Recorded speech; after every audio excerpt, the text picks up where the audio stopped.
اللہ وبرکاتہ۔ صفحہ نمبر 2 پہ آیت نمبر 41۔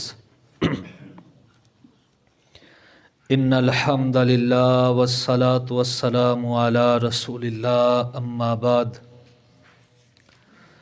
اعوذ باللہ من الشیطان الرجیم، بسم اللہ الرحمن الرحیم۔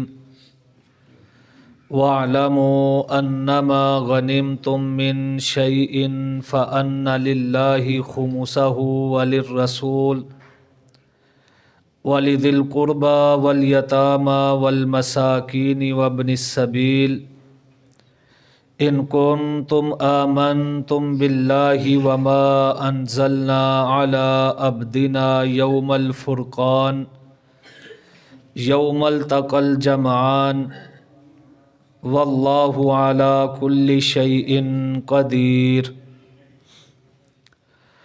اور جان لو جو کچھ تم غنیمت حاصل کرو کسی چیز سے، پس بے شک اللہ کے لیے اس کا 5واں حصہ ہے، اور رسول کے لیے، اور قریبی رشتہ داروں کے لیے، اور یتیموں کے لیے، اور مسکینوں کے لیے، اور مسافروں کے لیے، اگر تم ایمان رکھتے ہو اللہ پر اور جو ہم نے اتارا اپنے بندے پر فرقان کے دن، جس دن ملی 2 جماعتیں، اور اللہ رب العالمین ہر چیز پر مکمل قدرت رکھنے والے ہیں۔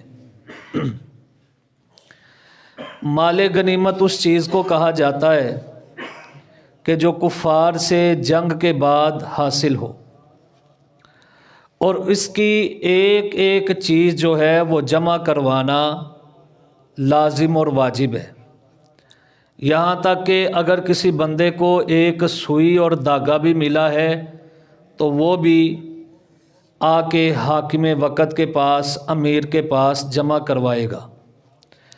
اگر وہ یہ سمجھے کہ یہ صرف سوئی اور دھاگا ہی ہے، اس میں کیا حرج ہے، تو رسول اللہ صلی اللہ علیہ وآلہ وسلم نے فرمایا ایسا بندہ اللہ رب العالمین کے دربار میں آئے گا تو یہ خیانت کے الزام میں گرفتار ہوگا کہ ایسے بندے نے خیانت کی ہے۔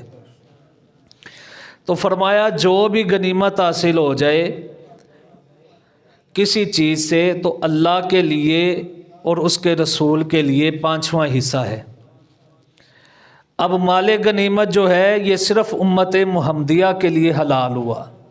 نبی پاک صلی اللہ علیہ وآلہ وسلم نے ارشاد فرمایا کہ مجھے 5 چیزیں ایسی عطا کی گئی ہیں کہ مجھ سے پہلے کسی نبی کو بھی وہ 5 چیزیں عطا نہیں کی گئیں۔ ان میں سے ایک چیز کیا ہے؟ مال غنیمت کی۔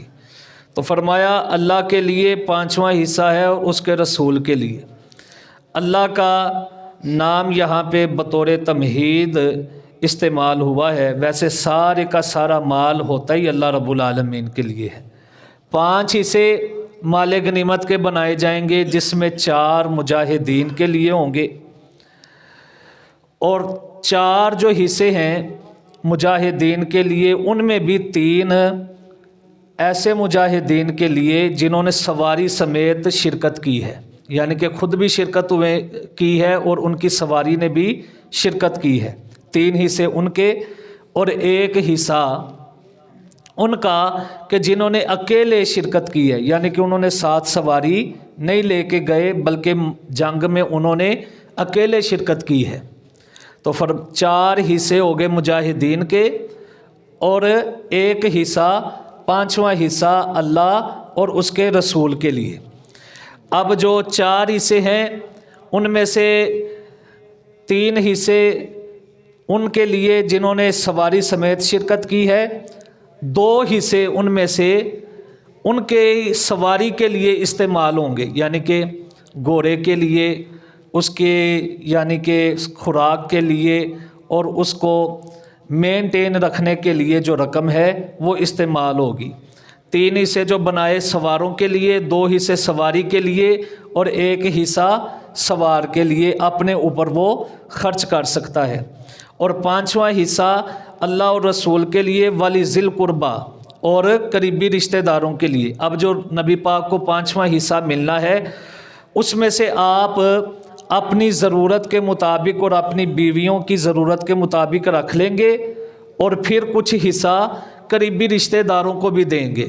اسی 5ویں حصے میں سے کچھ مال قریبی رشتہ داروں کو بھی دیں گے۔ آگے فرمایا والیتاما، اور یتیموں کو بھی اس 5ویں حصے میں سے ہی مال دیں گے، والمساکین، اور مسکینوں کو بھی اسی 5ویں حصے میں سے مال دیں گے۔ مسکین اسے کہتے ہیں کہ جس کی آمدن کم ہو اور اخراجات زیادہ ہوں، اس کو مسکین کہتے ہیں۔ اور یتیم جس کا باپ بلوغت کی عمر سے پہلے فوت ہو جائے۔ وابن السبیل، اور مسافر پر بھی اسی 5ویں حصے میں سے خرچ ہوگا۔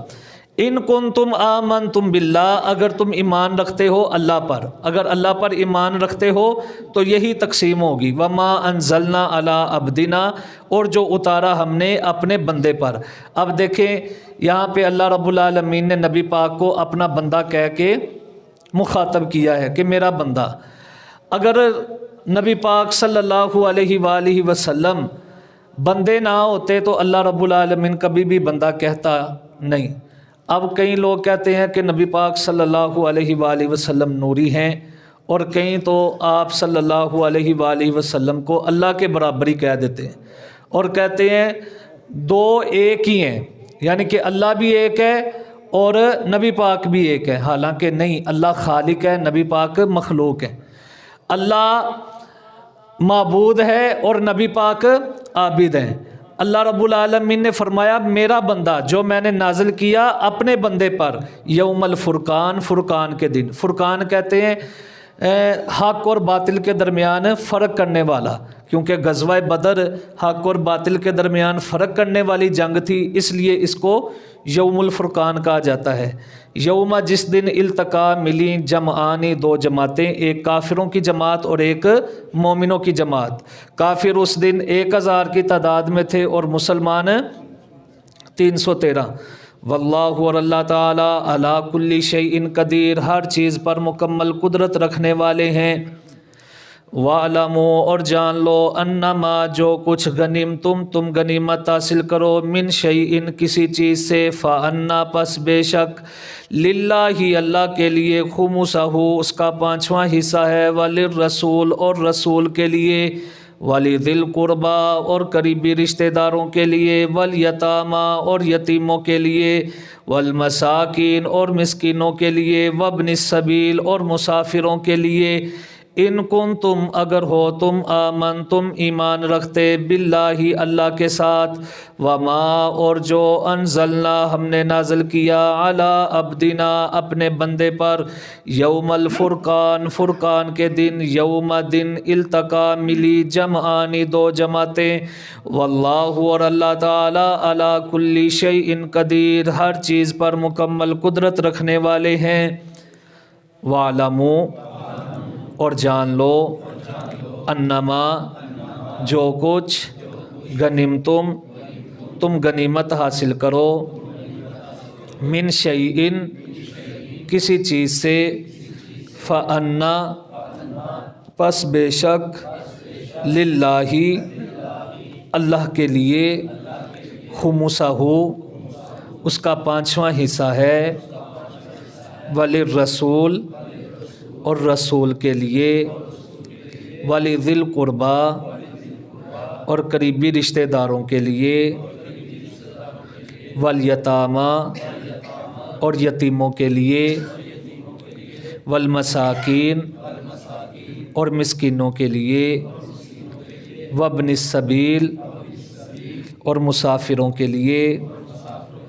ان کنتم اگر ہو تم، آمنتم ایمان رکھتے، باللہ اللہ کے ساتھ، وما انزلنا اور جو ہم نے اتارا، علی عبدنا اپنے بندے پر، یوم الفرقان فرقان کے دن، یوم جس دن التقى الجمعان ملی دو جماعتیں، واللہ اور اللہ تعالی